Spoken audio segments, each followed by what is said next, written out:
The first Thanksgiving, Native Americans and early settlers gave thanks together with this historic feast. On the fourth Thursday of November, people in the United States celebrate Thanksgiving, a national holiday honoring the early settlers and Native Americans who came together to have a historic harvest feast. Native Americans. Long before settlers came to the east coast of the United States, the area was inhabited by many Native American tribes. The area surrounding the site of the first Thanksgiving, now known as southeastern Massachusetts and eastern Rhode Island, had been the home of the Wampanoag people for over 12,000 years and had been visited by other European settlers before the arrival of the Mayflower in 1620. The native people knew the land well and had fished, hunted, and harvested for thousands of generations. The settlers. The people who comprised the Plymouth colony were a group of English Protestants called Puritans who wanted to break away from the Church of England. These separatists initially moved to Holland, but after 12 years of financial problems, they received funding from English merchants to sail across the Atlantic Ocean in 1620 to settle in a new world.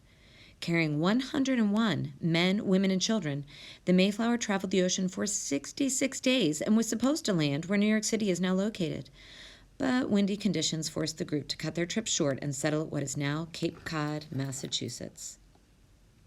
Settling and exploring. As the Puritans prepared for winter, they gathered anything they could find, including Wampanoag supplies. One day, Samoset, a leader of the Abenaki people, and Tisquantum, better known as Squanto, visited the settlers. Squanto was a Wampanoag who had experience with other settlers in New English. Squanto helped the settlers grow corn and use fish to fertilize their fields.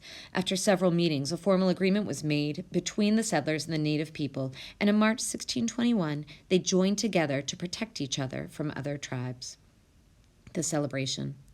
One day that fall, 4 settlers were sent to hunt for food for a harvest celebration. The Wampanoag heard gunshots and alerted their leader, M, who thought the English might be preparing for war. M visited the English settlement with 90 of his men to see if that war rumor was true.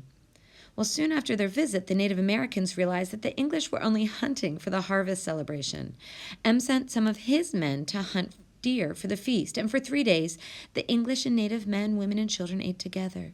The meal consisted of deer, corn, shellfish, and roasted meat, different from today's traditional Thanksgiving feast. They played ball games, sang, and